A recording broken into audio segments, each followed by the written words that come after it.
Shalom. First and foremost, I want to give all glory, honor, and praises to Yahweh, Bahashem, Yahweh Shai. Double honors to the apostle elders of Great Millstone who rule well, and salutations to all you brothers out there pushing this word in love, truth, sincerity, and humility. Once again, it's the brother shot there from the Chicago camp, coming back to you with what I hope is another quick and edifying sit down. And today, this one is on Lisa Haven's channel, and it's called No Go Zones in the U.S. Literal hellholes coming soon if this continues. And I had a chance to watch it a couple of days ago, and it was interesting because she's talking about how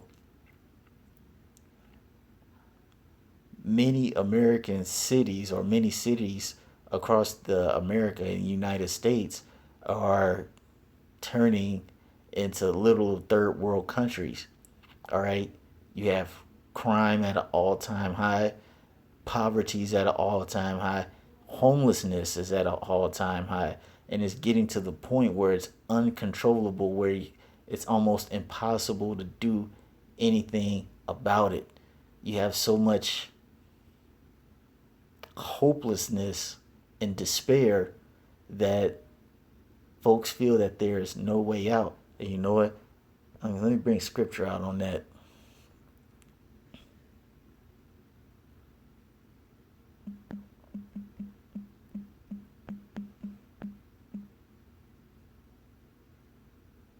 It's supposed to be is. I think it's in Proverbs. Yep.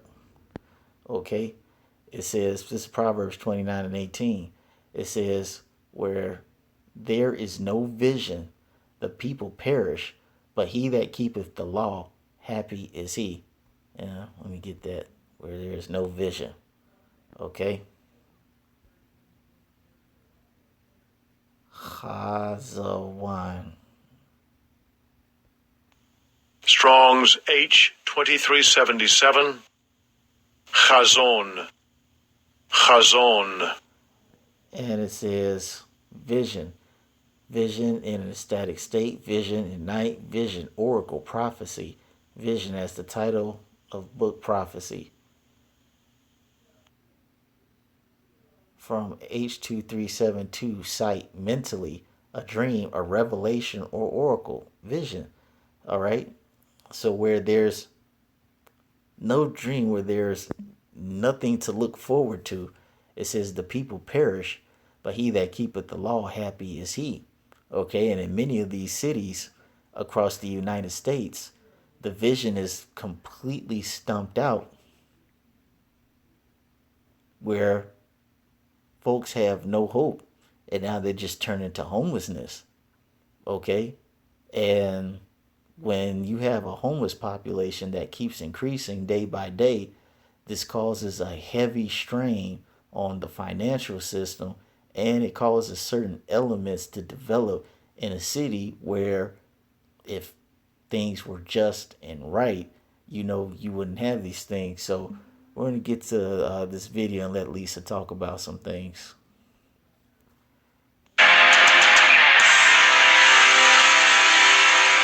America is being transformed. And what she's being transformed into, I guarantee you, if you are a conservative, a Republican, or a Christian, well, you're not going to like it. In fact, they've already started taking over our schools and colleges by brainwashing our children into believing that socialism and communism is what can save mankind.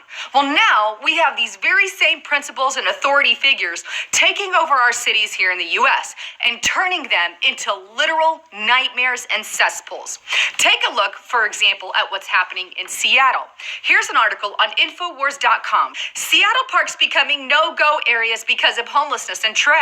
Socialist policies are turning this once nice spot into a hellscape. MyNorthwest. Okay, it's not democratic or socialist policies. It's policies that are created by the rich, the elite rich, to oppress the poor. Now, you have to remember a lot of these alternative media people, though they have some truth, they're still very naive to certain things. They still speak in the hopes that America has a future. So they have the tendency to say, oh, it's the Democrat thing, it's not the Republicans, it's all of them.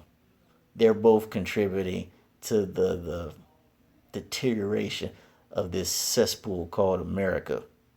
All right, let's continue. Rants Swamp District are unusable and overrun with homelessness and trash. Naturalnews.com, Seattle has a major poop problem and it's all being dumped untreated into the Puget Sound. But guess what? It's not just Seattle, it's also Philadelphia, another Democratic or mostly Democratic run city. Take a look at why.org. Hep A is spreading through poop on the streets. Philadelphia is putting in public bathrooms to stem the outbreak. Or how about Baltimore?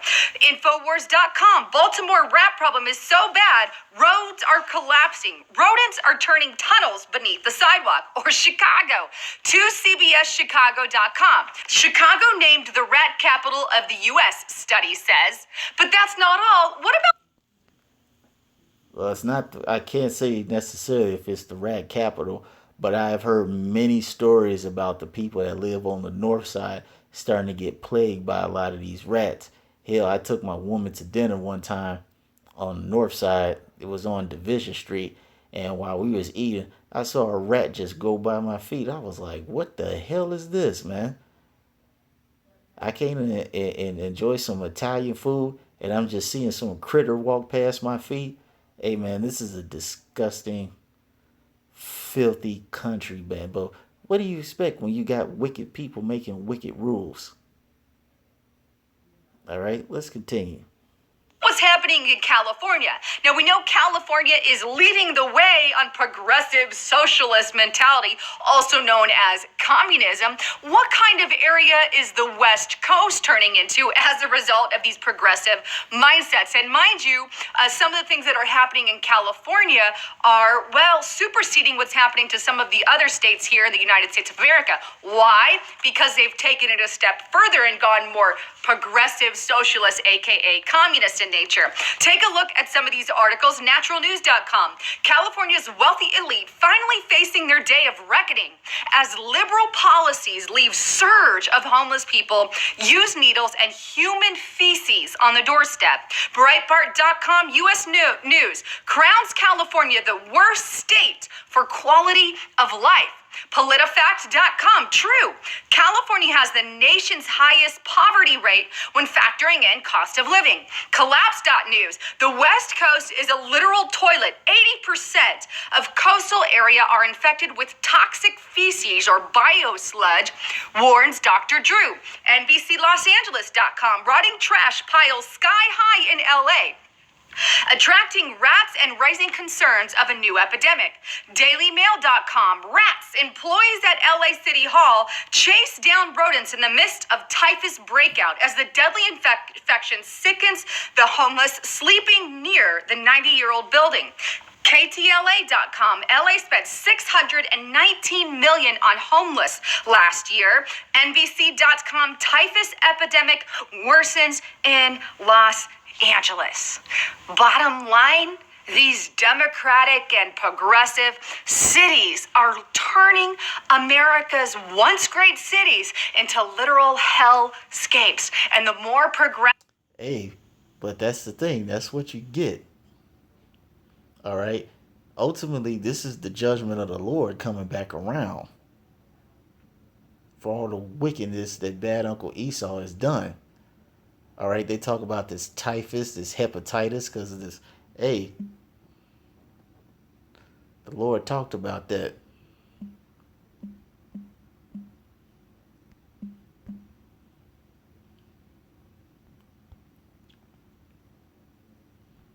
Okay.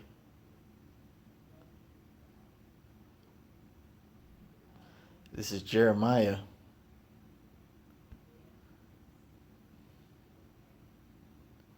21:6, and it says, I will smite the inhabitants of this city, both man and beast. They shall die of great pestilence. Man, when was the last time you ever heard somebody dying of typhus? When was the last time you even heard of somebody even mentioning typhus? But see, that's what happened when you have the wicked ruling and they make rules to oppress the poor. And that reminds me of another one. Okay, let me get that one.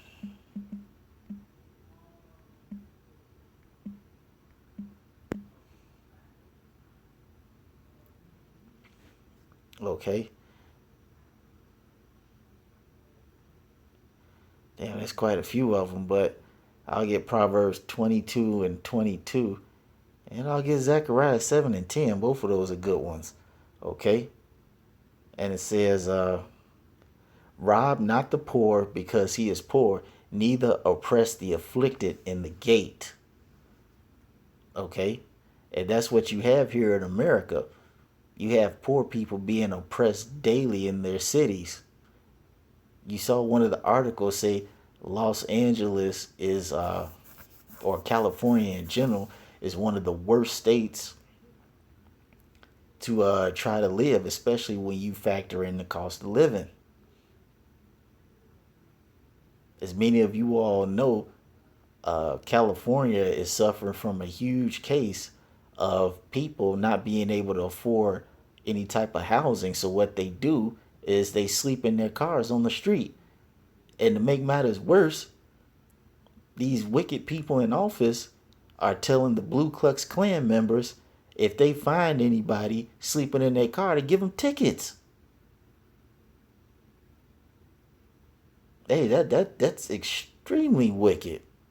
Okay. Oh, wait a minute. Okay.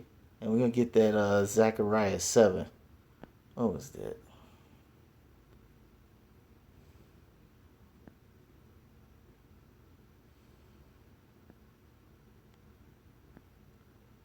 Okay. Zechariah 7 and 9. It says, thus speaketh Yahweh of hosts, saying, execute true judgment and show mercy and compassion every man to his brother. All right. But when you got the wicked ruling, you should not even expect that. As the scripture says, man, it what was it? If a man can't be good to himself, who can he be good to? All right. And it says, and oppress not the widow, nor the fatherless, the stranger, nor the poor, and let none of you imagine evil against his brother in your heart. Let's look up some of these words. Imagine, chashab. Strong's H 2803. Chashav. Chashav. Okay? It says to think, plan, esteem, calculate, invent, make a judgment, imagine, count. Okay? Strong's definition. It says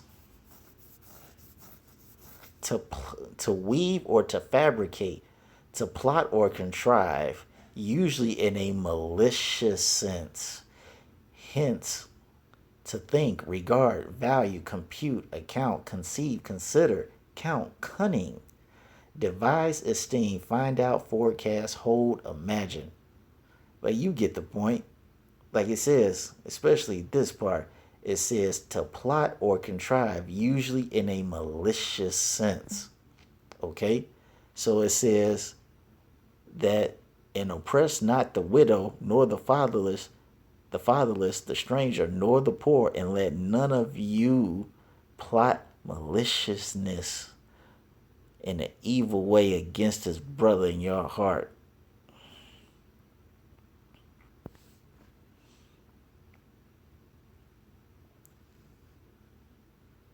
When you're in a position to help, that's what you should do. You should help people. Okay? But the wicked people on top, they don't do this. As the definition said, they devise evil things. And I'm going to close it out on this one. Was that? Was it Amos?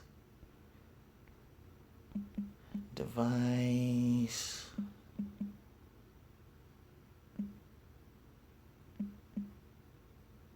iniquity.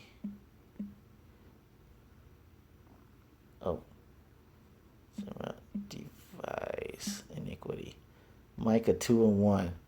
Okay. Woe to them that devise iniquity and work evil upon their beds. When the morning is light, they practice it because it is in the power of their hand. So that means destruction to you wicked Edomites and you other nations who devise evil things, maliciousness, okay, and work evil in your positions of power. All right, because even though the sun's going down on your kingdom, the light is still shining on you. So you figure while the light's still shining on you, hey, let me just continue to oppress the people. Okay, and it says they practice it because it is in the power of their hand. Because basically, the Lord has put you in your time right now. Okay, but as the scripture said, hey, your destruction is coming too. Why? Because this is the stuff that you do. Okay, you make so many laws and unjust rules that just make life a living hell. It's just rules that keep adding further oppression to the poor. And they don't think the Most High ain't listening to the prayers of a poor afflicted man. Okay, that prayer is going to be heard. And sooner or later, you're going to have to pay for that. So, that being said, I want to give all glory, honor, and praises to Yahweh, Hashem, Yahweh Shai, double honors to the apostle elders, a great millstone, rule well, and salutations to all you brothers pushing this word in love, truth, sincerity, and humility. With that, I want to say shalom.